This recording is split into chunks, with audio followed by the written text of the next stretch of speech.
reka mbasuze mwese mukurikiye televiziyo y'u Rwanda muri kano kanya mu kiganiro Arasok Talk Show, ikiganiro mugezwaho nanjye Ange Gaga amahoro buri wa gatanu isa 11:15 z'umugoroba kuri televiziyo y'u Rwanda. Ndi Gicumbi mu ntara y'Amajyaruguru mu bitaro bya Byumba. Tugiye kuganira na Dr Monique Dukuzimana, umuganga wimenyereza kuvura abagore n'abakobwa mu bitaro bya Byumba. Ntimujye kure.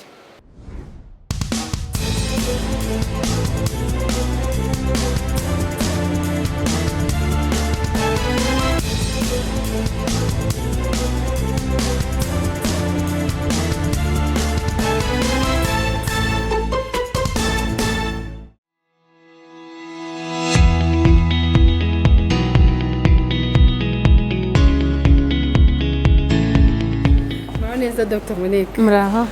Uyu munsi rero twabaganye kugira ngo mutwereke ukuntu umunsi wanyu ugenda, buryo mubyitwaramo mufasha abagore n'abakobwa. Okay, urakoze cyane Ange Gaga. Karibu cyane nkwereke ukuntu ibyumba tubaho.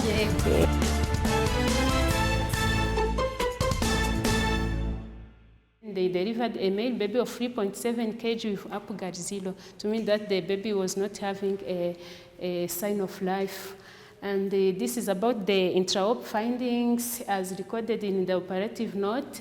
They found that there was a clear amniotic fluid but with full smelling, and the head circumference was reported to be 40 centimeters, and it was somewhat entrapped in the lower uterine segment.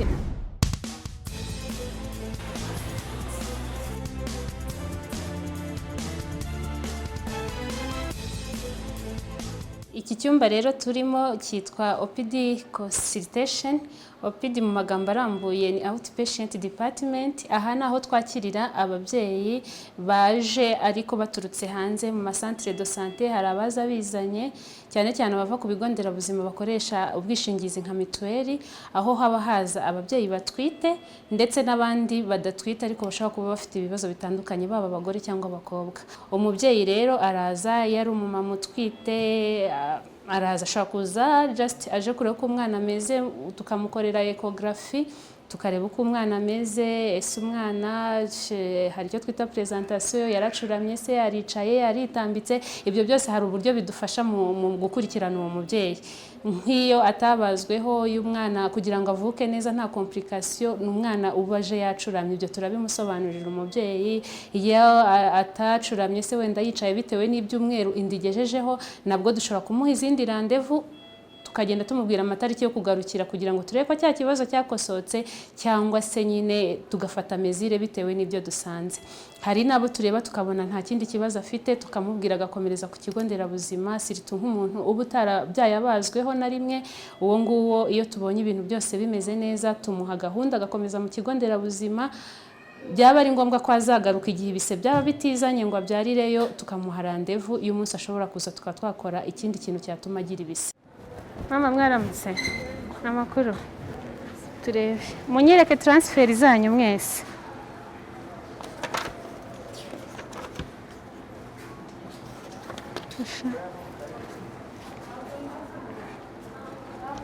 Aha twinjiye ni muri maternité yacu. Iyi nyubako irimo ibyumba bitandukanye. Hari aho dusanga ababyeyi bategerereza, ababyeyi bari kunda bafite ibise, hari aho babyarira naho turahabonamo imbere. Hari n'ikindi cyumba cyabugenewe kiba kirimo ababyeyi ariko bafite ibibazo banatwite cyangwa se n'abakimara kubyara turi kureba uko bameze mu masaha makeya nk'abiri dutegereje kubajyana aho baryama, cyane ko ibyumba by'ababyeyi bamaze kubyara bibamo hejuru muri floor ya kabiri. Hanyuma hakabamo na salle d'ope hirya. Tugiye gukomeza mbereke aho ababyeyi bategereje barimo kubise, barimo kuri travail baba bari. Hano ufitemo ababyeyi bangahe? 6 bafite ibise, bafite ibise. Ufite ibise. Niwe waje uri muri kabiri. Hari ubwo bari bongera kugusuzuma nyuma y'icyo gihe? Ariko ntabwo birarenga kuri iyo kabiri. Baguteye udushinge two ku matako dutuma ibihaha by'umwana bikura, si babigusobanuriye? Okay, umaze guterwa tungahe?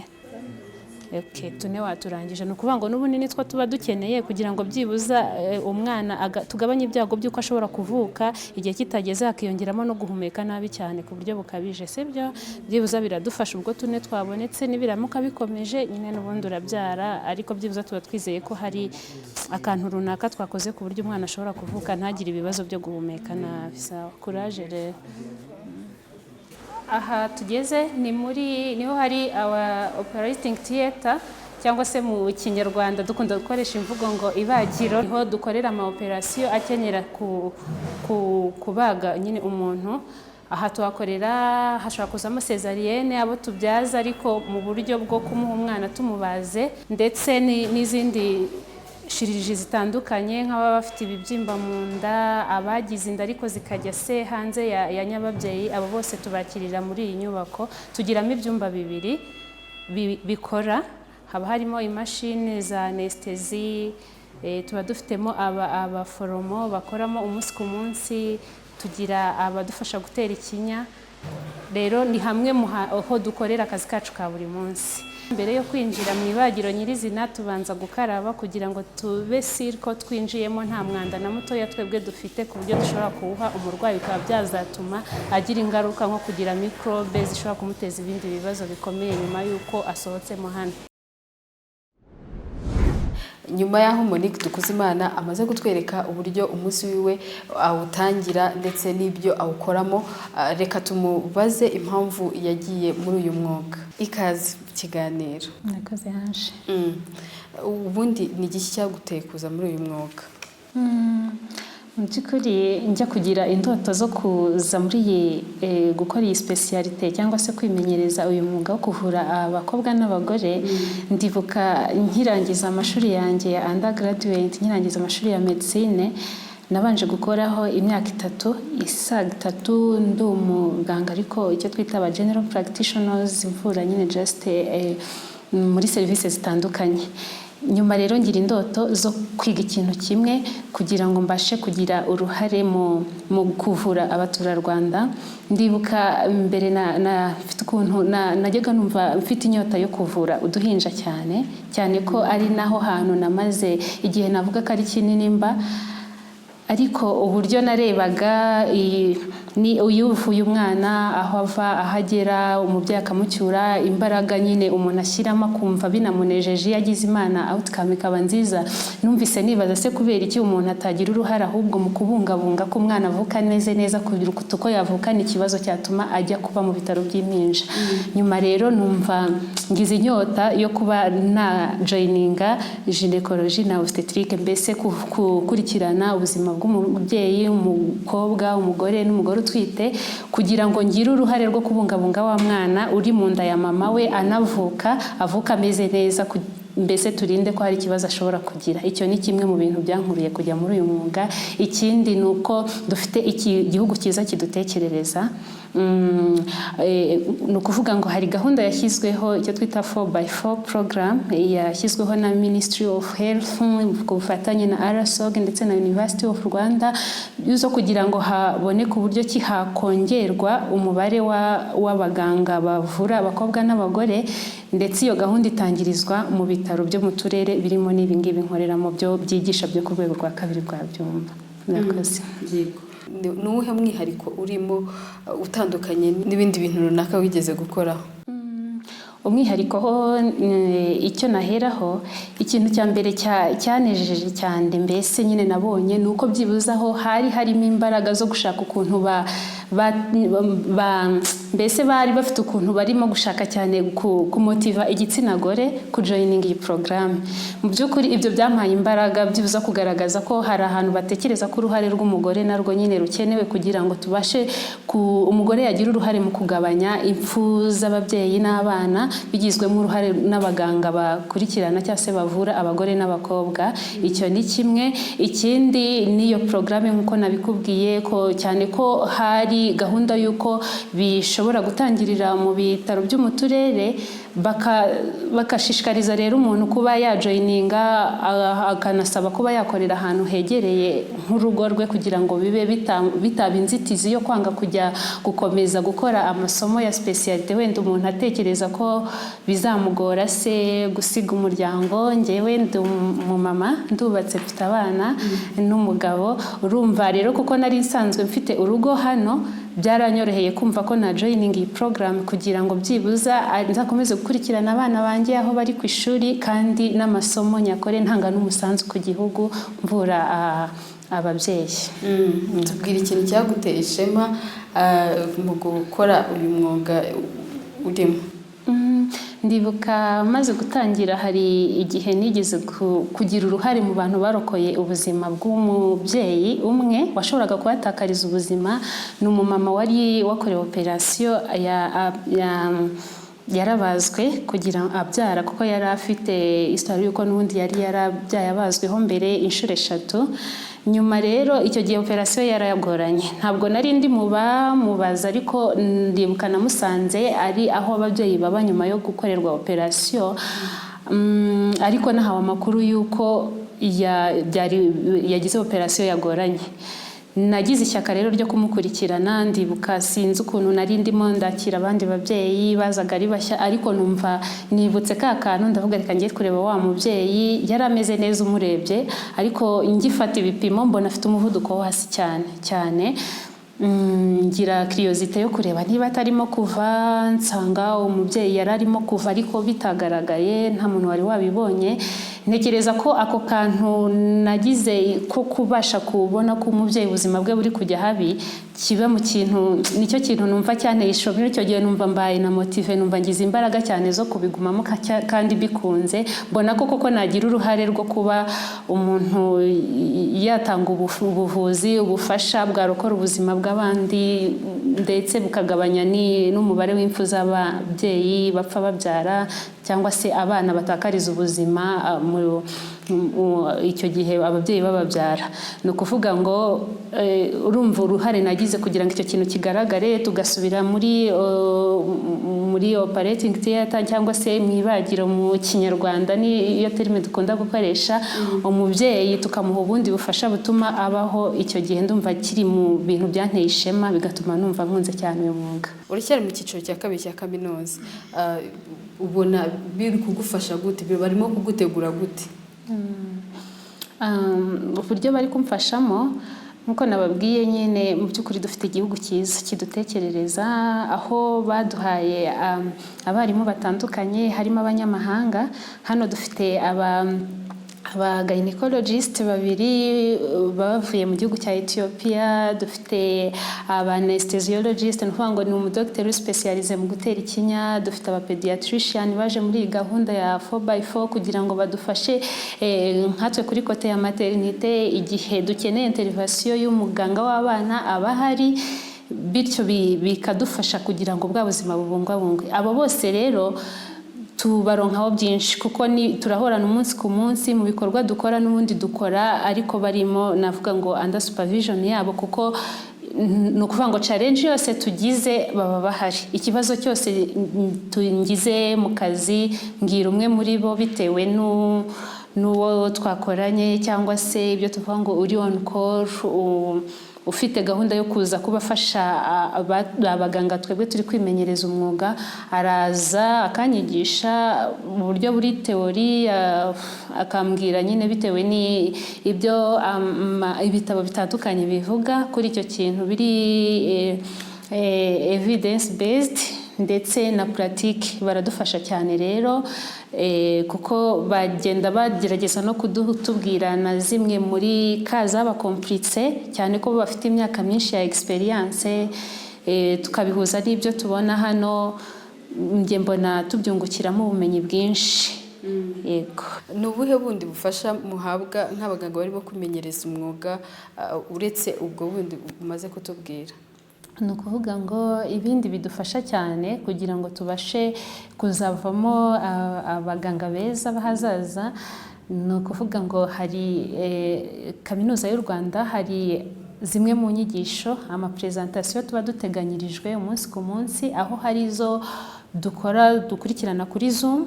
Haba hari site zitandukanye zishobora kuvamo presenter cyangwa se umuntu uri butanga isomo. Ibyo rero duhabwa umwanya wo kubikurikirana akenshi mu gitondo, masaha ya mu gitondo mbere yuko dutangira akazi gasanzwe, tukabikurikirana tukabaza ibibazo, hakabamo mbese gusharinga amakuru ku burwayi runaka cyangwa ku bibazo runaka bishobora kwibasira abagore n'abakobwa.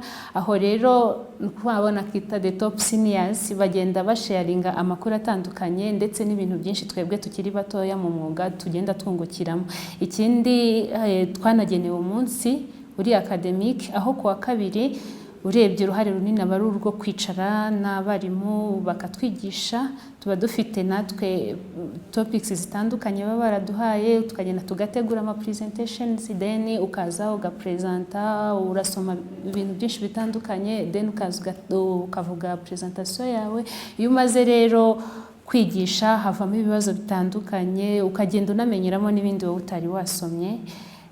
Ikindi rero tunahabwa n'umwanya w'ikiruhuko. Baratuzirikanye si ibyo gusa, bazirikana ko natwe nibyo tugira uruhare runini mu kwita ku buzima bw'ababyeyi, ariko kandi turanananirwa. Bazirikana ko turi n'abantu, bityo bakaba baratugeneye byibuza ko natwe twahabwa ikiruhuko cy'umwaka, aho twemerewe kubona iminsi 30 yo kuruhuka mu mwaka. Urumva rero nako ni akantu kamotiva umuntu kumva agize courage, kuko ushobora kugira iri familiare ugomba gukemura, ariko uwo mwanya ukawuhabwa. Nabyo n'ibindi bidufasha muri uru rugendo turimo.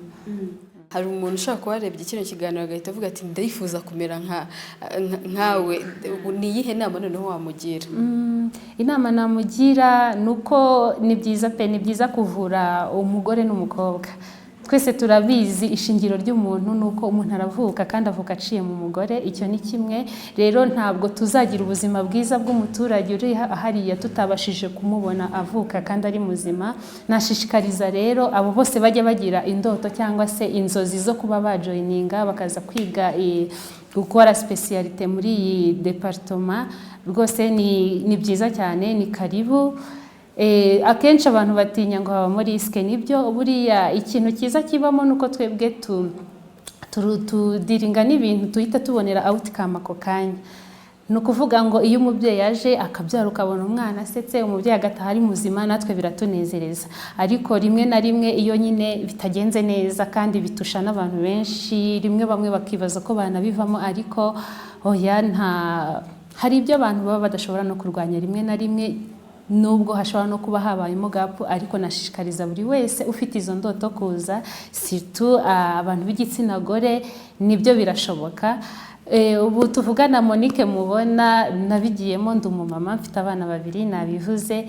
Ntabwo biba byumvikana ukuntu umuntu ashobora kuza agakora nk'izamu ry'amasaha 24 yasize umwana mutoya umukeneye, ugomba konka, akabona ke za mama.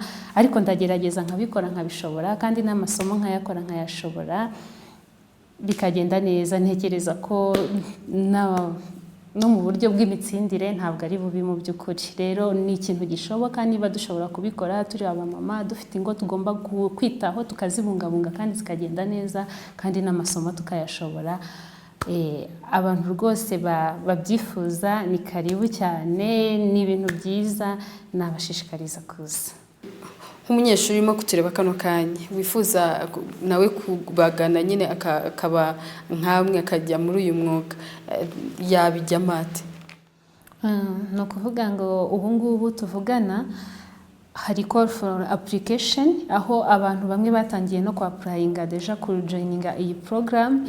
Rero umuntu rwose unyotewe no kuza gukurikirana uyu mwuga, namushishikariza gusura website ya University of Rwanda, cyangwa se ashobora no kubona amakuru kuri YouTube ya RSOG. Ikindi ni ukubikora vuba kubera yuko vuba ahangaha mu minsi za application iraza kuba closed. Urakoze cyane Monique, reka tugushimire cyane ko watweretse uko umunsi wawe ugenda, ukanatwereka n'uburyo ubikoramo. Mwakoze cyane. Nanjye ndagushimiye Ange Gaga, wakoze cyane.